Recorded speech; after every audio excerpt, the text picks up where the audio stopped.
Our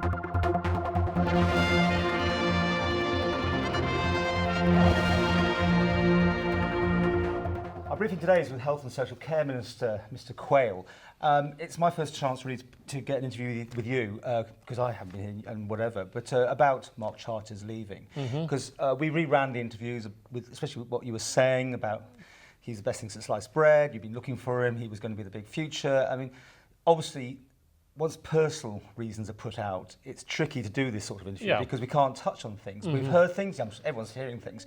But what can you say on the record? I mean, it didn't work out, did it? I mean, can you go that far? Well, there was things going on in his private life that were causing problems, and for personal reasons, he's had to leave the department. So I think really that's all we can say on the topic, Paul.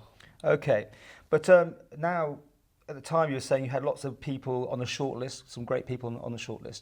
Those haven't been reconsidered then? You've gone for this new option, or was Mr. Couch on the option as well? Well, no, he hadn't been on the shortlist before because he hadn't applied. However, the beauty is, for the last 6 months, we've been looking at restructuring our entire the financial structures of the department. We brought in Deloitte to look at it. We spent 16 million off Ireland in UK hospitals in the northwest, and we brought in a head of procurement. There had been a position there before, but it hadn't been properly filled, and we wanted Treasury involvement and support for the major changes that we were making, because at the end of the day, you have to remember the Department of Health and Social Care spends nearly £250 million a year. It's nearly more than every other department put together. So we have to make sure that we're getting value for money, that it's been properly spent in the right areas. And therefore, we'd brought in Dr. Malcolm Couch to take part in a series of meetings to make sure that Treasury bought into the changes that we were proposing. And I saw that he was absolutely up for it, absolutely fully supportive of the changes that we were making. And when I knew that Mark was leaving the department, because chief executive officers already in existence can transfer between departments, I asked him would he be prepared to come and join the team and lead the changes. So you didn't feel the need to go back to do another shortlist? No, I didn't. The quality of Dr. Malcolm Couch, his doctorate is in, he's got a number of doctorates, but his main one is in medicine.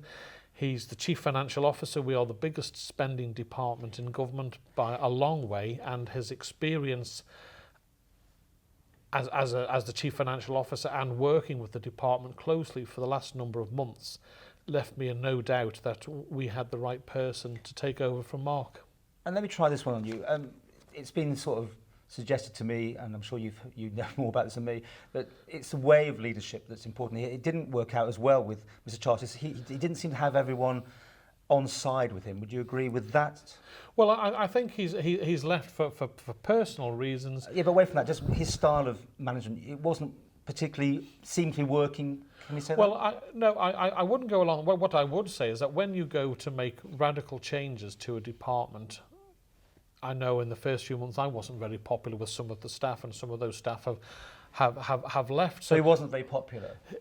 I wasn't popular at the start. I'm probably still not popular now with some staff. But he wasn't popular.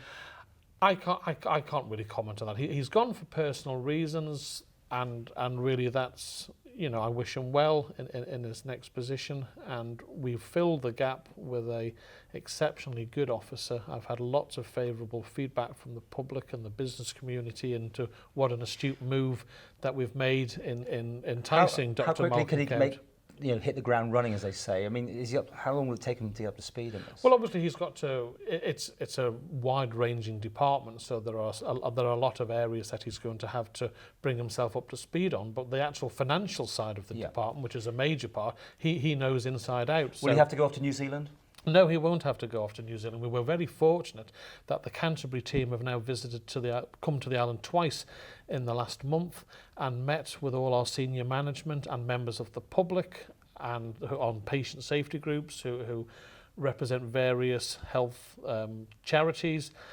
And they've been able to answer the questions that, just despite having myself being over there for 3 weeks, the fact that people who have actually delivered the improvements, have lived and breathed it for the last 10 years, were able to come to the island, do a presentation to 100 people in the Whose cost was that, to us or theirs? To them, there was the first visit. I think there was 7 of them came over. They paid their own airfare here. They gave their time for nothing to explain to we couldn't do it to everyone on the island, but we filled Kildare, our lecture room, with over 100 members of either the staff or the public, from GPs to consultants to nurses to members of the public. We tried to get as much buy-in as possible so people could ask all the technical questions that they wanted to, and instead of, as I say, just getting it from me, who'd been there for 3 weeks, they were able to get it from people who've lived and breathed the changes for 10 years. And did Mr. Charters have a chance to put down everything he learned and experience-wise? Has that been passed on? Yes, that's been passed on to everything.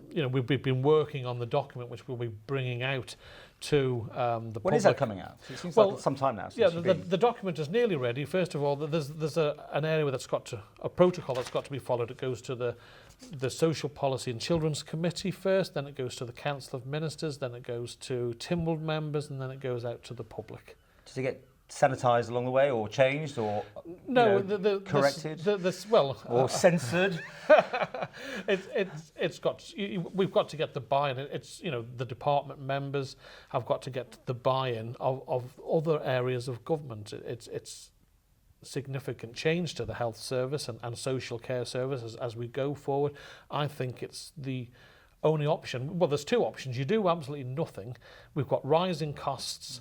In the next 20 years, there'll be a 2% increase in people of a working population and a 75% increase in people over the age of 65. So you do nothing. Are you planning any more trips, by the way? Did you have to go and see any more jurisdictions? No, I'm not planning any more trips. And your CEOs, will they have to be sent away, do you think? Not that I wouldn't have thought. So you're happy with that? Yeah, and that's that. I think the main leaders in the areas that we were looking for were Canterbury and Spain, and we've been to both.